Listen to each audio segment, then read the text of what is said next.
Olá, tudo bem? Sou Alfredo Oliva, sou professor universitário e hoje quero falar sobre Byung-Chul Han, um filósofo asiático, nascido na Coreia e que vive desde a juventude na Alemanha. Eu quero falar sobre a expulsão do outro, cujo título é Sociedade, Percepção e Comunicação Hoje, um livro publicado em 2016 na Alemanha e traduzido aqui para o nosso idioma pela editora Voz em 2022. Eu vou falar então hoje sobre o capítulo Violência do Global e Terrorismo. Então vou começar falando sobre as raízes do medo, né?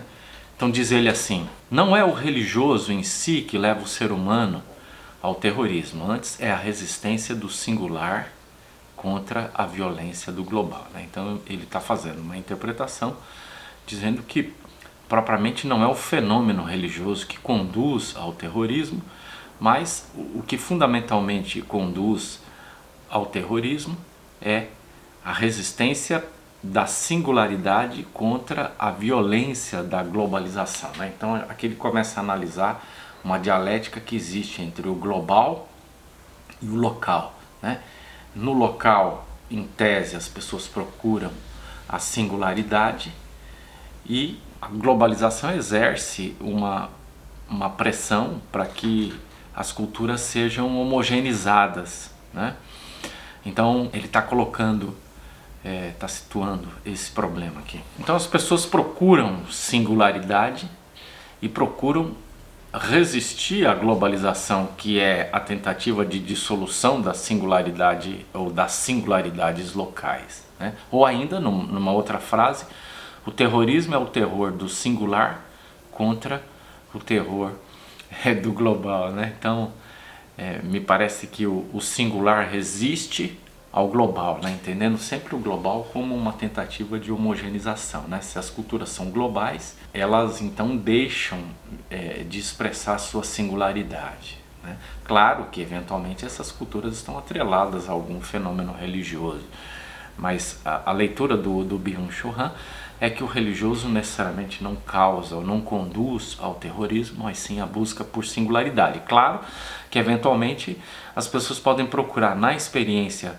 religiosa uma busca por singularidade. Ele diz assim, ó, quem em contrapartida nem ao menos tem dinheiro, não tem nada, nem identidade, nem segurança. Assim, ele se entrega forçado pela necessidade ao imaginário, por exemplo, ao populista, que rapidamente fornece uma identidade. Então ele está procurando explicar a ascensão do terrorismo como um fenômeno conectado à precariedade financeira das pessoas. É claro que não é só isso, mas é também isso, né? Quer dizer, se a pessoa não tem nada a perder porque ela vive num estado de precariedade material, fica muito mais fácil ela se engajar numa causa radical, ou fica mais fácil que ela seja cooptada por uma causa radical.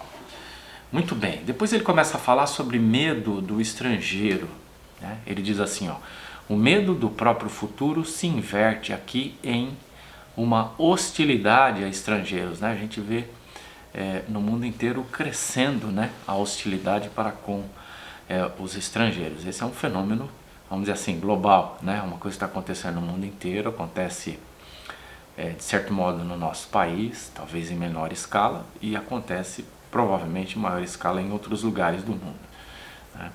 Por quê, né? Ele vai começar então a falar sobre isso. O medo se manifesta não apenas como ódio a estrangeiros, mas também como ódio a si. Sociedade do medo e sociedade do ódio se condicionam reciprocamente, né? Então, quando as pessoas estão, me parece que é isso que ele está querendo dizer, né? Quando as pessoas estão com medo, quando as pessoas estão acuadas, quando elas não conseguem explicar o que está acontecendo no mundo delas, elas procuram sempre um bode expiatório, procuram um grupo que possa dar concretude ou que possa servir como bode expiatório para os problemas que estão sendo causados naquela sociedade, né? E parece que é nesse sentido que muitas vezes o estrangeiro, ou a estrangeira, né, claro, são escolhidos como explicação para todos os males que acontecem na sociedade. É muito mais fácil você sempre culpar ou sempre projetar o seu imaginário sobre um grupo que não é muito conhecido. E depois ele vai falar sobre neoliberalismo. Ele diz assim, ó, o neoliberalismo é tudo, menos o ponto final do esclarecimento. Ele está usando essa palavra em maiúsculas, né? Então significa que ele está se referindo à filosofia do esclarecimento, ou, se vocês quiserem, à filosofia iluminista, né? Então, existia a ideia, né, que está em construção desde a Idade Moderna, de que o esclarecimento, o iluminismo, seria o ponto alto das civilizações, né? E aí ele está dizendo, olha, o neoliberalismo é tudo, menos o ponto final, né, no sentido de auge, de apogeu, né, de ponto mais importante. Ele não é conduzido pela razão, né? O neoliberalismo não é conduzido pela razão, né? Então, em tese, o que ele está afirmando é que o neoliberalismo entra em conflito com a própria filosofia do esclarecimento, com a filosofia iluminista, que é uma filosofia que tem como valor supremo, não único, mas como um dos valores mais importantes, a racionalidade, né? E você tem um sistema econômico, de acordo com o Byung-Chul Han, funciona na contramão do esclarecimento, né? Então o neoliberalismo é irracional, enquanto a filosofia iluminista é fundamentalmente racional ou talvez até racionalista. A repressão da liberdade, mas a sua exploração maximiza a produtividade e eficiência. Essa é a lógica pérfida fundamental do neoliberalismo, né? Então ele não reprime a liberdade, mas explora e torna a sua produção maximizada, né? É interessante isso. A liberdade também é um valor do esclarecimento, né? Da filosofia iluminista. Mas ele está dizendo, olha, o neoliberalismo não vai contra a expressão de liberdade, né? Ele não entra nessa estratégia de tolir a liberdade das pessoas, mas o valor fundamental do neoliberalismo é a exploração, né? Explorar a liberdade que as pessoas têm, no sentido de dizer, já que você é livre, seja livre para trabalhar, e seja livre para trabalhar muito, e seja livre para produzir muito para o sistema capitalista, e seja você o único responsável pela sua produtividade, né? Então, é interessante isso, quer dizer, em vez de você cercear a liberdade das pessoas, você dá muita liberdade, mas convence essas pessoas que essa liberdade tem que ser utilizada para a produtividade. Por isso as sociedades neoliberais são altamente produtivas, porque os sujeitos não estão sendo mais coagidos externamente a produzir, né? Eles não são vigiados, coagidos por uma força externa, eles são internamente já convencidos de que eles ou elas devem ser produtivos, e assim o sistema neoliberal funciona com bastante eficácia, né? O espírito do comércio é dotado apenas do entendimento calculador, falta a ele toda a razão. Desarrazoado é, por isso, o próprio sistema que é dominado apenas pelo espírito de comércio, pelo poder do dinheiro, né? Então é interessante que ele faz um jogo aqui, né? Quer dizer, existe, por um lado, uma racionalidade, né? Existe uma racionalidade instrumental, uma intenção, um modo, né, de fazer esse sistema econômico funcionar, mas ao mesmo tempo ele tem uma irracionalidade, né, para o Byung-Chul Han. Por quê? Porque ele trabalha fundamentalmente a partir do comércio, do dinheiro, do valor do comércio, do dinheiro, e isso é algo, ironicamente, irracional. Por quê? Porque se o direito das pessoas, a qualidade de vida das pessoas não está implicada no sistema econômico, como é que as pessoas vão sobreviver para continuar mantendo uma certa produtividade, né? Então há uma contradição no sistema neoliberal, me parece que é isso que ele está querendo apontar, e parece que essa contradição que leva as pessoas a morrerem, né, no sentido de que trabalham demais e morrem de tanto trabalhar, ou adoecem de tanto trabalhar, isso tira a esperança das pessoas, e isso ao mesmo tempo torna essas pessoas presas fáceis dos movimentos que defendem a solução terrorista, né? Aí ele vai dizer, bom, tudo bem, tem um antídoto para isso tudo. Me parece que sempre é assim que funciona o pensamento do Byung-Chul Han, né? Ele sempre tem uma alternativa, ele sempre tem um antídoto, ele sempre tem uma dimensão utópica, né? Então ele analisa um problema, né, e diz, tá bom, nós temos um problema. Qual é o problema? O capitalismo neoliberal que gera pobreza, que gera precariedade, e essa pobreza e essa precariedade torna as pessoas uma presa fácil para o terrorismo. Isso difunde um ódio para com o diferente, para com o estrangeiro. Existe uma pressão do sistema global, ou da globalização econômica, cultural. Tá, então tá, aqui temos um problema. Como é que nós resolvemos esse problema, né?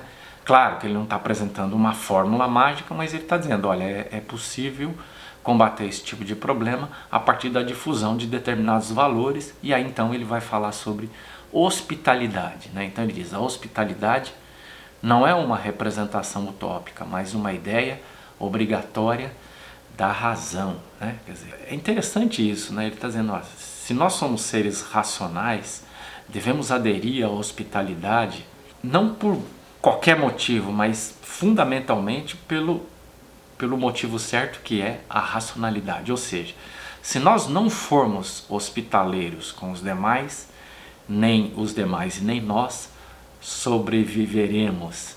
Eu acho que essa é a ideia que ele está colocando aqui, e que faz com que a hospitalidade seja algo, ou deva ser algo racional, né?